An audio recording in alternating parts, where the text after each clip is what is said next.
start today's video off with the 2 mutts. A little trick they know. Blue, spin. Gideon, who's your best friend? Sit down. Who's your best friend? Who is your best friend? Gideon, who's your best friend? There you go. Chowing down. Look at that. Inhaled it. Alright, we'll take these guys for a run, and then we'll get our day started.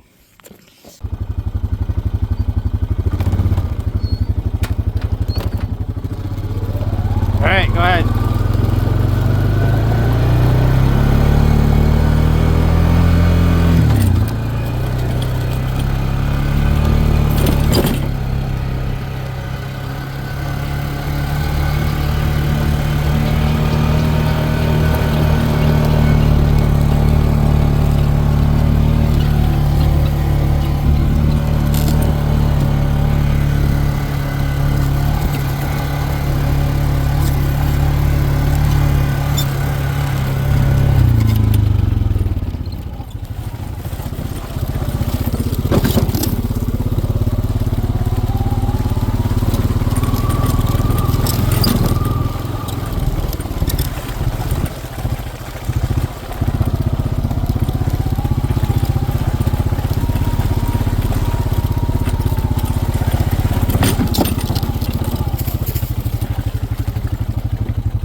So every time the doggies disappear, I just got to go look for these piles of wood because they always smell a mouse in them, and that's where they've gone to on the hunt. They are true hunters. They want to go after, well, sometimes it's squirrels in these or chipmunks, but mainly mice in these, and they smell them, and then they get into them. And this guy here, he's got the habit. He grabs onto the logs and pulls them out, and then my stack's full.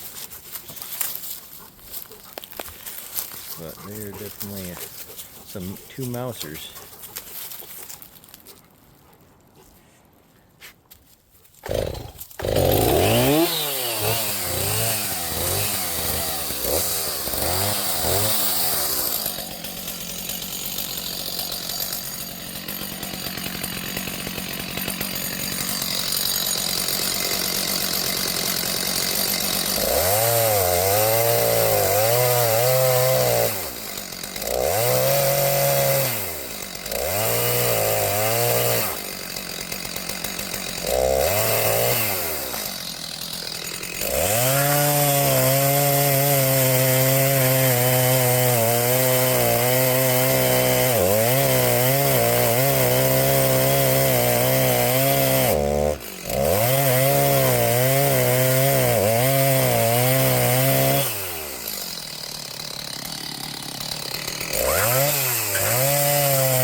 Okay, I cut my wedge. This is about a 15-inch in diameter white ash, and you can see I probably cut in about 20% of the way. And I made sure, there's no back cut here. I had to take a second swipe off of here just because I had cut in a little bit farther. But I've got her aimed right over that way. What I'm done is I put a log down in the road. We're going to see if I can land it on it. So we'll probably land on this old anthill, hopefully. And I'll see if I can land on that log. So this log is about 24 inches in length, so we've got a 24-inch window here to land on. And this is approximately, I'd say that's 50 feet, maybe 30, 40 feet away from the tree. So that's pretty precise fall if I can get it to land right on there. What I'll do is I like to probably play games once in a while, see if I can make them land right where I want to. I do have some branches up there that are going to get in the way. Right here is the tree I'm talking about dropping, and you can see to come this way. I can tag some branches on this other tree, so it could twist it this way.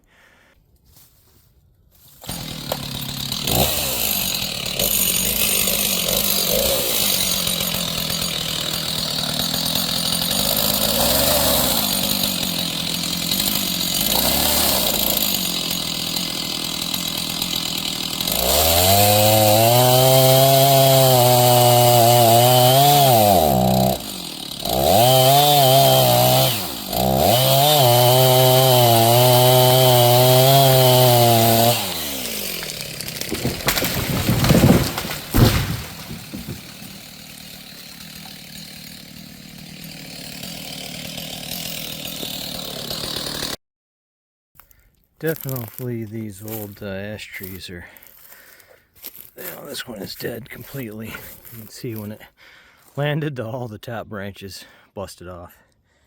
Completely dead. But we nailed it right on that tree, right on that log. It did hit this anthill. You can see it landed right where that anthill was. See the impression? And then it bounced and rolled to the side. So I like it when they fall exactly where you want them to. So I think we can, we brought the log hauler with us, so we'll probably take a log or two out of this, and the rest will go to firewood and get stacked right up on. So.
Okay, so here's what we got. We got all the wood stacked up that I cut off the rest of the tree. We've got 2 logs left.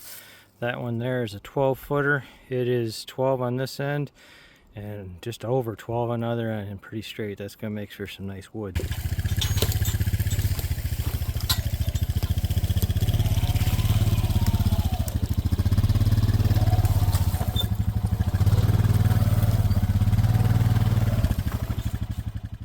Okay, here's a challenge for you.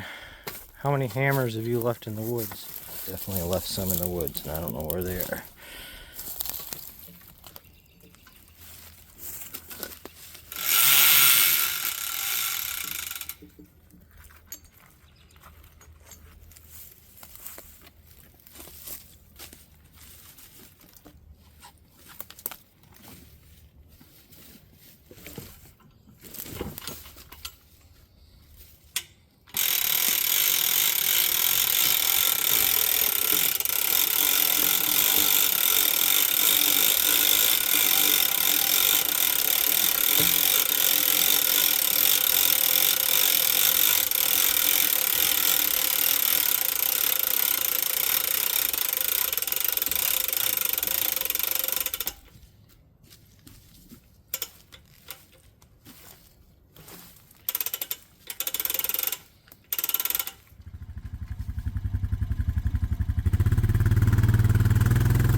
I'm going to lift this guy up in the air.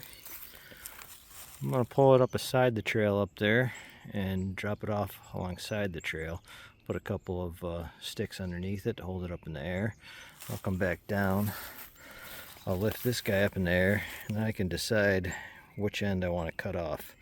And we'll get that one prepped. We'll pull it up there alongside that one, and we'll put some more sticks down, drop it down on it, and we'll roll the other one over to it, and then we can take both of them back at the same time.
Okay, we got both of these logs up on here. Sometimes they don't turn just right. I would rather if they were side by side, but the one slipped underneath the other one, so it's fine. It's up off the ground far enough. So definitely mud in my trails. If you ever have somebody log for you and you tell them, hey, please don't come when it's wet, yet they come and log, I don't know if you can see, I've got a hill on this side and a hill on the other side, and all the material they took out down the center, so my trails are just a runway for water. I've been fixing them up as I go along, but just a note to everybody, you know, if they say they're going to clean up and they don't, They usually find an excuse why not to clean up. That's why I'm logging for myself if I can now. Back then when this was logged, I didn't have my sawmill, didn't have the operation I had, so this is just mainly a one-man operation to be able to bring logs back, saw them up, make them into lumber, and get all my firewood.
All right, folks, I like it when I get a tree to drop within 2 feet of, well, it was almost pinpoint on, right on that log. It was 2 feet wide, or 2 feet long, that log was.